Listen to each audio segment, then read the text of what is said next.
نه اول نزدیک میشین. اول نزدیک میشین. اول دور هستی؟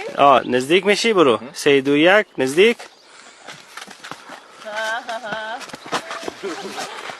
آفرین یا اینمی خوب بود. پس. Are you okay, Chris? I almost died.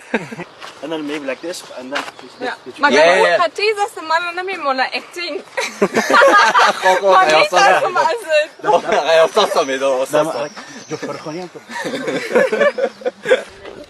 خواهی سنه سلیمان جان فخری جان خلاص شد. چطور بود سنه تان؟ خوبش بوده، بسیار فیلمی بوده، اما بیخی بدلم به آرزویم. آرزویش واسه شاروخ خان واره اکتار کردی سنه بود که بندازیم. خوب سیه، فقط فیلم های از سالهای 90 باشه. باز یک اشتباه کردم فخری جانم امریکن فوتبال وارد زدم. خدا کنه که معلوم نشه. بسیار خوبش آمده.